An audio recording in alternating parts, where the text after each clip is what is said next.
Alors, nous sommes encore à l'aube de la campagne électorale et déjà, un chef est venu faire son tour dans la région de Trois-Rivières et François Blanchet a voulu encourager ses troupes.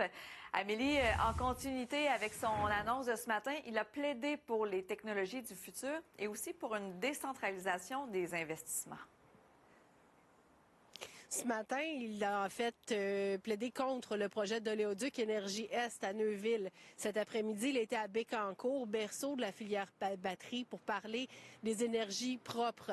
Et il a ramené en fait un programme, une idée qu'il avait eue en 2012 pour favoriser la diversification à la fermeture de Gentilly 2. À ce moment-là, il était ministre pour le gouvernement de Pauline Marois et on avait fermé la centrale nucléaire et il avait mis en place un fonds de 200 millions de dollars pour diversifier l'économie. Donc, les entreprises présentaient des projets, pouvaient avoir du financement. Il croit, M. Blanchet, que ça pourrait être une façon de faire face à la menace de récession actuelle dans tout le contexte qu'on connaît. C'est une approche qui est différente de celle du chef libéral Mark Carney qui parle d'une économie pour l'ensemble du Canada.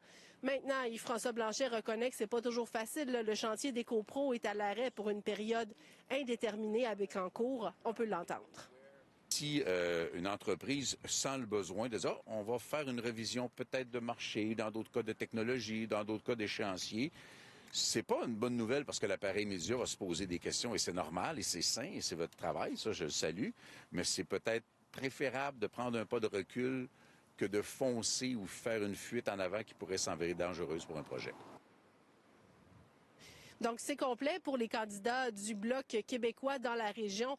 Ici, il y a le conservateur René Villemur qui est prêt à en découdre avec... en fait, le bloquiste René Villemur, pardon, qui est prêt à en découdre avec le conservateur Yves Lévesque, comme il l'avait fait en 2021. On se rappellera que ça avait pris 2 jours après le scrutin pour qu'on ait un député élu dans Trois-Rivières. Départ plus timide pour les candidats libéraux. Il y a des rumeurs qui commencent à circuler dans la région pour la circonscription de Trois-Rivières, mais il n'y a pas de nom pour Berthier-Masquinongé. Il n'y a pas de nom non plus pour Bécancour, Nicolet, Sorel, Alnobac. Donc, on peut entendre René Villemur sur ce départ timide des libéraux suivi de Yves Lévesque. C'est pas un petit parti, c'est un parti historique. C'est un parti qui est bien doté financièrement. Alors, il doit y avoir un problème de gestion à l'interne parce que c'est à peu près inexplicable. Mon adversaire, c'est pas le Bloc québécois, c'est pas l'NPD, c'est le gouvernement qui était là pendant 10 ans, qui nous a amenés là. Alors, les électeurs ont 2 choix. Dire, on redonne les clés du Canada au Parti libéral qui nous a mis une situation désastreuse à tous les niveaux, ou on fait un changement avec un gouvernement, avec un chef qui a vraiment une colonne vertébrale, qui est capable d'affronter M. Trump. Merci beaucoup, Amélie.